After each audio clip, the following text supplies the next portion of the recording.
মাছটা দিলাম, বাঁধাকপির তরকারি আর পার্শে মাছের ঝাল। আজ রবিবার, আজকে বানাবো আমি পার্শে মাছ বা খসলা মাছের ঝাল। এখানে 7 পিস পার্শে মাছ আছে। এটা আমি সর্ষে বাটা পেঁয়াজ বাটা দিয়ে ঝাল বানাবো।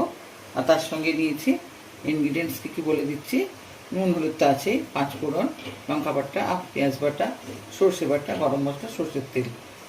তো প্রথমে আমি মাছগুলোকে একটু নুন হলুদ মাখিয়ে নিচ্ছি।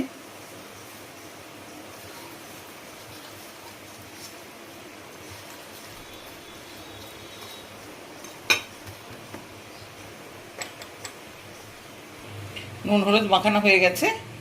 এবার কড়াটা গরম হয়ে গেছে। প্রথমে তেল দিয়ে দিচ্ছি।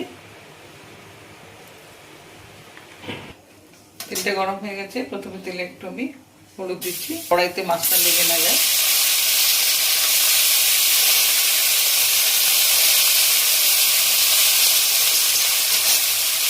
তো একবার উল্টে দিলাম।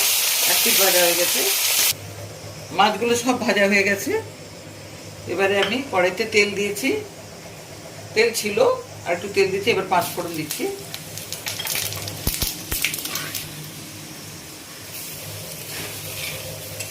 একটু হলুদ দিলাম আর পেঁয়াজ বাটা দিচ্ছি।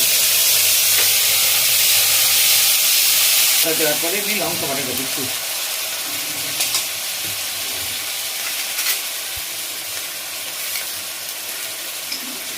লঙ্কা বাটা দেওয়ার পর একটু নাড়লাম।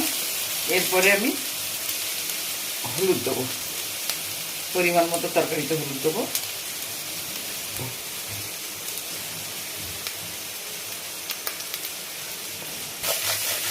মশলাটা ভাজা হয়ে গেছে। এরপরে আমি একটু গরম মশলা দেবো।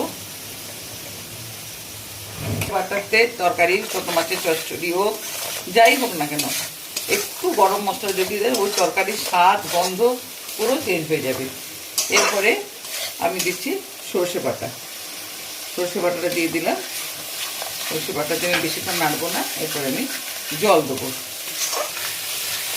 গ্যাসটা কমানো ছিল। এবারে আমি জলটা দিয়ে দিচ্ছি।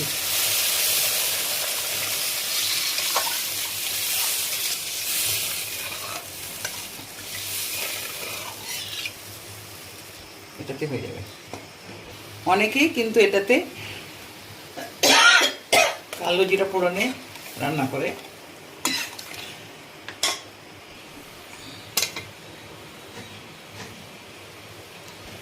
অনেকে এটাকে কালো জিরা সহযোগে রান্না করে ফোড়ন দিয়ে। আমি কিন্তু বেশিরভাগ 5 ফোড়নটাই প্রেফার করি।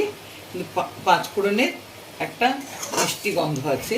আপনারা করে দেখবেন, তাহলে রিয়েলাইজ করতে পারবেন যে 5 ফোড়ন কালো জিরা ডিফারেন্স। কিছু কিছু ক্ষেত্রে কালো জিরা তো লাগে, যেমন ইলিশ মাছে 5 ফোড়নের কোনো প্রয়োগ চলেই না। তবে এখানে আমি 5 ফোড়ন দিয়েছি। তরকারিটা ফুটে গেছে।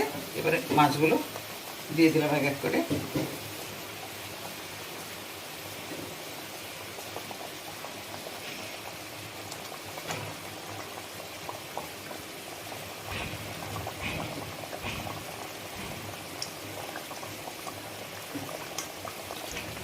এই খসলা মাছ বা পার্শে মাছ এটা খুব নরম মাছ।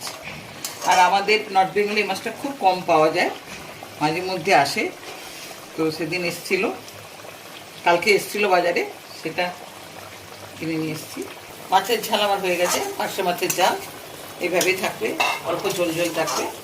ভাতের সঙ্গে মাখিয়ে খেতে খুব ভালো লাগবে। এখানে ধনেপাতা দেওয়া যায়, কিন্তু আমি ধনেপাতা দেবো না।